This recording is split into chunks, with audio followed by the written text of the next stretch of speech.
Joe Biden's feud with the New York Times has been simmering under the surface for years, but now it's out in the open and the gloves are off. Welcome to Newspeak, I'm Holly Kellum.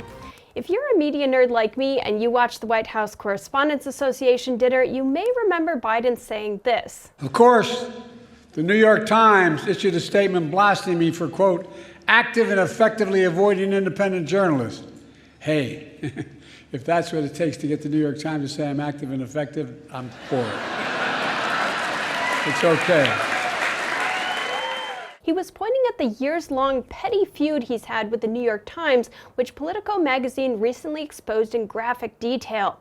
According to Politico, the Biden camp sees the Times as entitled and thinks its coverage has been too hard on Biden. They believe that anything critical of Biden in the media shows support for Trump, and because they view Trump as a threat to democracy, they think journalists should just fall in line behind Biden. Donald Trump has the worst record of job loss of any president. So we just have to make sure people know. That was a global pandemic. He had the worst record of any president. We've had other concerns in our country. If you want to be an apologist for Donald Trump, that may be your role, but it ain't mine. And he has the worst. I don't think that anybody can accuse me of that. Now, if you're a member of the media, regardless of your politics, you should be chafing at that. Journalists shouldn't be messengers for any politician, even if they agree with them 99.9% of the time. But apparently, Bidenites think that the rules of journalism shouldn't apply to him. Now, the New York Times, like many other media, has been frustrated that Biden isn't opening himself up to press scrutiny. And when I say press scrutiny, I mean specifically sit-down interviews. Of course, the press can still shout questions at him after scheduled events, which they do all the time. Do you agree with what the students are calling for?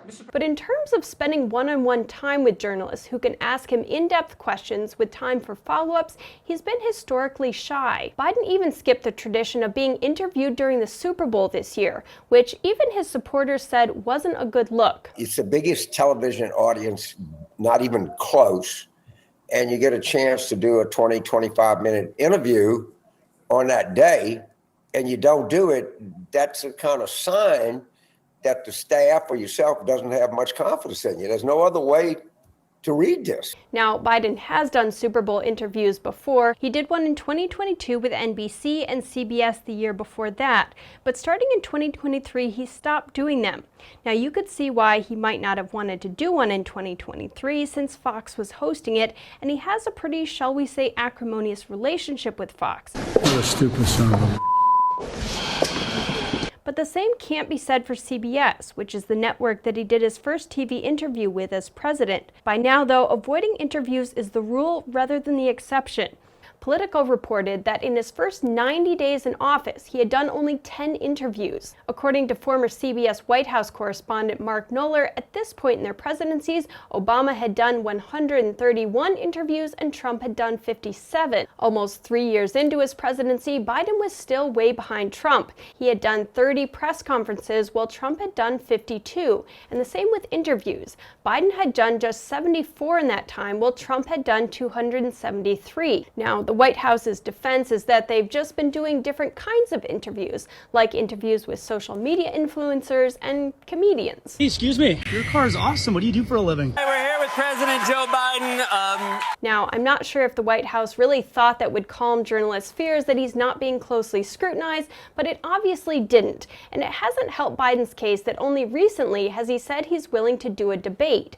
That wasn't the only beef the Times had with the Biden camp, though. There were a lot of other little issues that soured their relationship along the way. For example, according to Politico, the White House kicked all the New York Times journalists off of one of its email lists. That came after the Times refused to work with the White House on a story that the White House said broke its ground rules. So what happened is that someone working the graveyard shift at the Times was assigned to cover a story about the withdrawal of Biden's pick to lead the Federal Aviation Administration. The reporter contacted the White House for comment, and an assistant press secretary responded with a quote.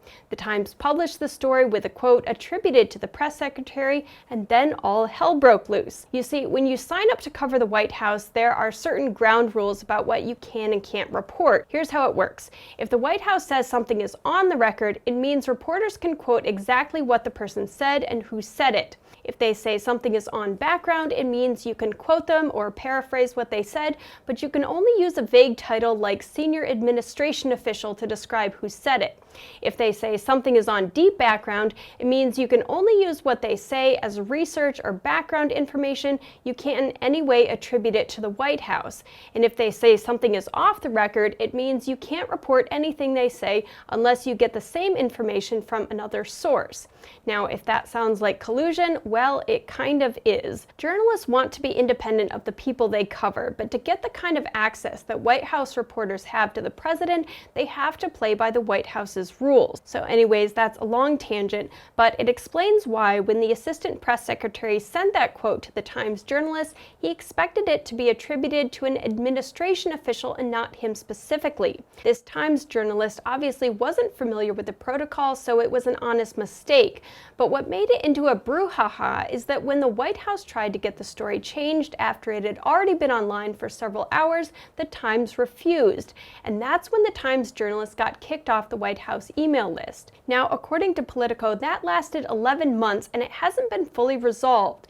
It says several White House reporters, after verbally reiterating their willingness to abide by the administration's embargo rules, were added back to the Tier 1 list earlier this year. Now, as I mentioned earlier, Biden's camp has made it known that they think Biden is being unfairly covered in the Times. Here's one of Biden's senior campaign advisors on X slamming the Times for comparing how Biden has withheld health information just like Trump. He also compared it to the Washington Post story about Trump's doctor to show the kind of stories he thinks the Times should be covering. Biden's team has also pushed back on the Times' coverage of Biden's son Hunter, and specifically they believe the Times gave too much space to the accusations that Biden tried to get a prosecutor in Ukraine fired to benefit the Ukrainian energy company that Hunter was working for when Biden was vice president. In 2019, the Biden campaign sent the Times executive editor a letter accusing the Times of using salacious reporting on Biden for the sake of clicks. The campaign asked, "Are you truly blind to what you got wrong in 2016, or are you deliberately continuing policies that distort reality for the sake of controversy and the clicks that accompany it?" Adding to all the acrimony, I'm sure, was the fact that the Times endorsed Biden's opponents, Amy Klobuchar and Elizabeth Warren, in the 2020 election. But possibly the biggest story in all of this is that the White House press shop has been colluding with one of the Times' biggest online trolls. The New York Times PitchBot is a parody account that is dedicated to making fun of the Times reporting and its journalists. For example, it poked fun at the Times horse race style reporting on Trump's first day in court of the Stormy Daniels trial with this tweet: "What is Trump dreaming about when he falls asleep in court? Our columnists weigh in with their guesses." Well, according to Politico, one of the White House deputy press secretaries has been sending the account story ideas about the Times. At last year's White House Correspondents Association dinner, Biden joked about the relationship, intentionally confusing the Times PitchBot with a real New York Times. Headline: Biden's advanced age is a big issue. Trump's, however, is not. Sorry, that was the New York Times PitchBot. I apologize. I love that guy. I should do an interview with him. This isn't the only way Biden's people have been trying to get under the Times' skin, though. In January, Semaphore reported that Biden's re-election campaign had been holding meetings with editors and reporters from different media.